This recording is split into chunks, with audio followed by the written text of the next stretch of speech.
នៅពេលដែលទីក្រុងដែលអ្នករស់នៅជាញឹកញាប់ទទួលរងនូវទឹកជំនន់ដោយសារតែត្រូវបានបូមខ្សាច់រវាងទន្លេពីរដោយមានដីជម្រាលពីត្បូងទៅជើងធ្វើឲ្យទឹកទាំងអស់ហូរទៅទីខាងជើងចូលទៅក្នុងទន្លេយូរអ្នកប្រឈមនឹងគ្រោះរាំងស្ងួតធ្ងន់ធ្ងរនៅរដូវប្រាំងឆ្លាតណាស់អ្នកសម្រេចចិត្តសាងសង់អាងស្តុកទឹកធំមួយដើម្បីស្តុកទឹកលិចពីដីវស្សាសម្រាប់ការស្រោចស្រពក្នុងរដូវប្រាំងកាន់តែល្អមានស្រះទឹកតាមរដូវជាច្រើននៅក្បែរនោះតាមរយៈការភ្ជាប់នឹងពង្រីកពួកវាអ្នកបង្កើតអាងដ៏ធំមួយដែលលាតសន្ធឹងរាប់រយគីឡូម៉ែត្រការ៉េអនុញ្ញាតឲ្យទឹកពីភ្នំហូរតាមជម្រាលភ្នំចូលទៅក្នុងកណ្ដាលបន្ទាប់មកអ្នកជីកប្រឡាយឈីវនៅភាគនិរដីដើម្បីចាក់បន្ថែមទឹកចូលទៅក្នុងអាងស្តុកទឹកការធានាធនធានធារាសាស្ត្របន្ថែមទៀតទោះជាយ៉ាងណាក្នុងរដូវវស្សាទឹកជំនន់ភ្នំអាចទប់ទឹកជំនន់នៅក្នុងតំបន់ដូច្នេះអ្នកដំឡើងច្រកទ្វារ5យ៉ាងមានយុទ្ធសាស្ត្រ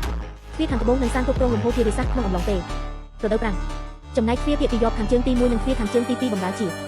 បណ្ដាញបឋមសម្រាប់រំដោះទឹកជំនន់ក្នុងរដូវវស្សាប៉ុន្តែនោះមិនមែនទាំងអស់ទេអ្នកបន្តដោយការជីកប្រឡាយសំខាន់ជាច្រើនរួមជាមួយនឹងសាខានិងប្រឡាយ capillary រាប់មិនអស់ពង្រីកទឹកស្រោចស្រពចូលដីស្រែជុំវិញគ្រប់ដណ្ដប់រាប់ម៉ឺនហិកតាសូមអរគុណចំពោះការធ្លាក់ចុះកម្ពស់បន្តិចប្រព័ន្ធនេះអនុញ្ញាតឲ្យប្រព័ន្ធធារាសាស្ត្រដែលចិញ្ចឹមដោយជំនាញខាងដីបានល្អច្បាស់ដោយមិនចាំបាច់ត្រូវការសម្រាប់ការដឹកទឹកដោយដៃអបអសាទរអ្នកបានបង្កើតឆ្នេរសមុទ្រ Khoi Menjenchen អាងស្តុកទឹក Ending ក៏ត្រូវបានគេសាទរថាជាអាងស្តុកទឹកដំបូងនៅក្រោមឋានសួគ៌បន្ទាប់ពីស៊ូទ្រាំនឹងការសាកល្បងនិងទុកលំបាកអស់ពី500ឆ្នាំវាបន្តដើរតួនាទីយ៉ាងសំខាន់និងយូរអង្វែងនៅក្នុងវាទំនាបខេត្ត